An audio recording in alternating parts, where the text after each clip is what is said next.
Homegrown Bitcoin ETF provides investors with a regulated pathway into the cryptocurrency market.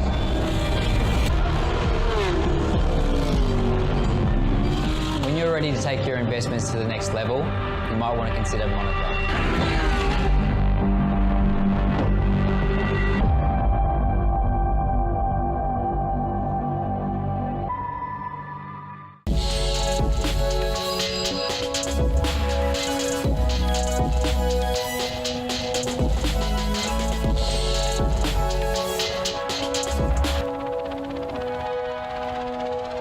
Good morning and welcome to the Global View on this Thursday. I'm Andrew Gagan. Great to have you with us here at ausbiz. Let's check global stocks. Mixed overnight with US markets closed for a holiday.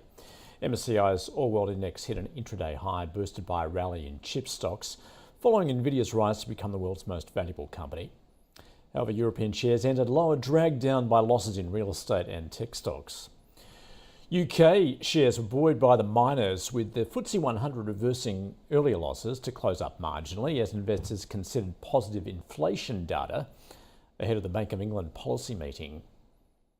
Anglo-American shares gained after the miner said it expects a 30% decline at its key Chile copper mine in 2025. And Canada's main stock index fell to a 4-month low, with industrial and financial shares leading the declines there. Well, inflation in the UK has returned to its 2% target for the first time in nearly 3 years, but strong underlying price pressures remain, with services price inflation at 5.7%. Consumer prices in Britain are up more than 20% over the past 3 years, contributing to the unpopularity of the ruling Conservative Party, which is around 20 points behind the opposition Labor Party in opinion polls ahead of next month's national election. Well, the Bank of England is not expected to change interest rates before the election. When it announces its decision tonight, a majority of economists in a Reuters poll think the central bank will begin cutting rates in August, but financial markets are betting on a move in September or November. Eurozone government bond yields have risen as the European Union said it wants to start disciplinary budget steps against France, Italy, Belgium and other smaller EU countries over their excessive budget deficits. Well, the US dollar is little change, with the euro remaining under pressure on concerns that a new government in France could weaken fiscal discipline. The British pound rose after that data showed British service inflation was stronger than expected. And the Aussie dollar trading at 66.7 US cents. And on the geopolitical front, Russian President Vladimir Putin has signed a deal with North Korea's Kim Jong-un that included a mutual defence pledge with promises of developing military and technical cooperation between the two nations. Well, let's get across what is happening in the markets. As I mentioned there, US markets closed. Let's catch up with Ira Epstein from Lynn and Associates. Ira, markets may be closed, but you're still working. So great to catch up with you. I guess it's a day to pause and take a look at where markets are at the moment. Interesting also, I see that we're sort of heading towards the end of the month, but we've got quarterly options expiration ahead as well. How is that likely to affect what we're seeing?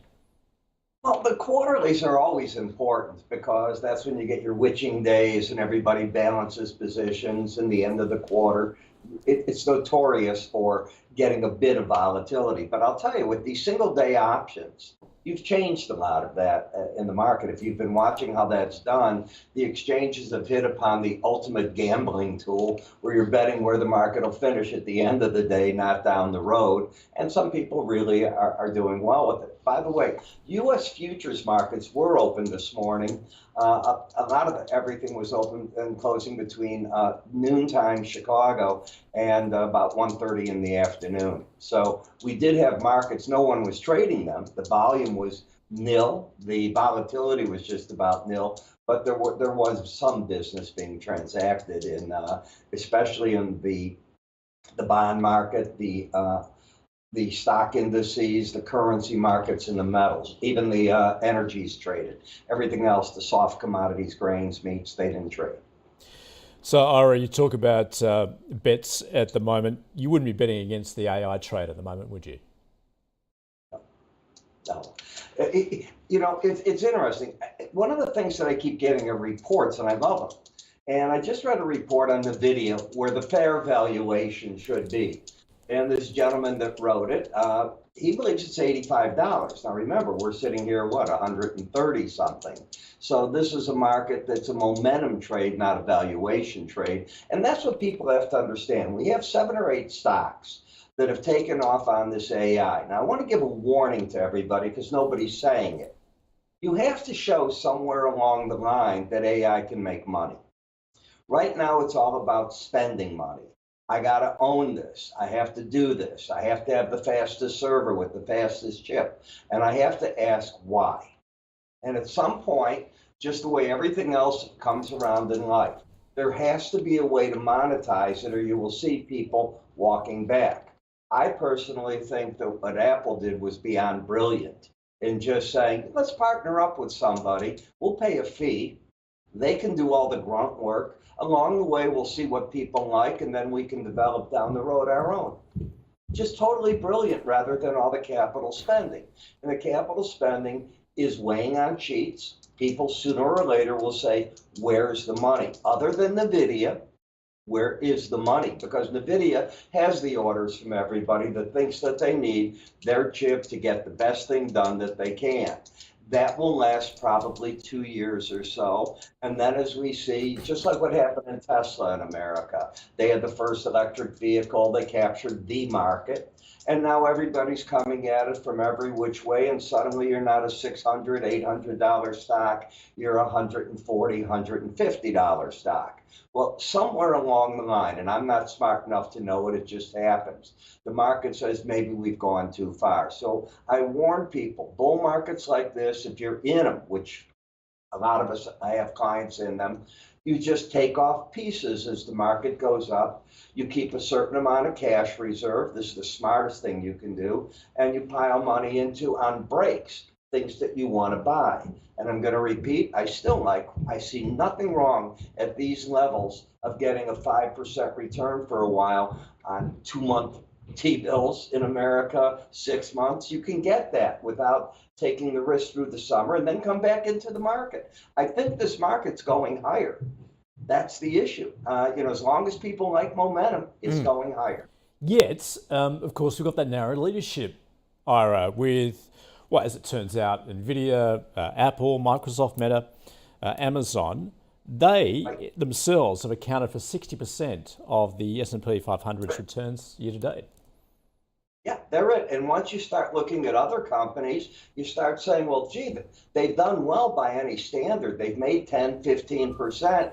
But in this market, guess what? You're beating up your broker if he gave you a 10% return, which is insanity, of course.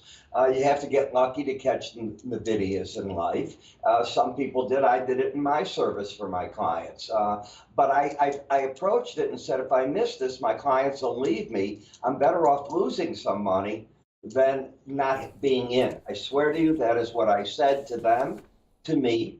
And I said, I think we buy it and we abandon chart thinking. This is going to be a momentum trade if it works. And that's just what happened. So seasonality, is that at play as well? Because I do see, Ira, that July typically is a very solid month for returns. Absolutely. First of all, people think that the stock market goes to sleep this time of the year. It doesn't. You have a strong probability of NASDAQ and other markets. If you look at the 15-year cycles and so on, they do well through this time. Then we kick in, as we all know, into later in the year. We'll get that break. Remember the October breaks people talk about. So how they come about is if you have a bull market, you go up at this time of the year. It's hard to play. People are on vacations, doing whatever. But volume has still been very, very sound in those 8 stocks. The moment you take away those 8 stocks, things are not advancing the way that you would believe from looking at the averages. And we have a tale of 2 different types of markets. You have the S&P and the NASDAQ, which have a lot of tech companies, chip companies in them. You don't have that in the Russell. Those are the companies that are failing. That's the weakest index that we've got right now. And then the Dow. So you have this weird mixture going back and forth, and you have to understand what you're buying, why you're buying it. And there's nothing sexy about buying right now companies that don't seem to have something to do with chips. That's the reality of what's going on. Ira, Doesn't appear to be a lot of cash left on the sidelines at the moment. I'm just taking a look at the latest Bank of America Fund Managers survey, indicating that their cash levels now at 4%. That's the lowest since 2021. People are chasing. That's what's going on. But they say cash levels. Think of how much of that money's gone into a 5% note, a 5% bill, short term. So if you're putting your money into that, a certain amount of that's disappearing. So the question is it in cash, which are getting overnight rates basically, or are you in some instruments that are there? And you have to be careful of what you're looking at and what they're measuring.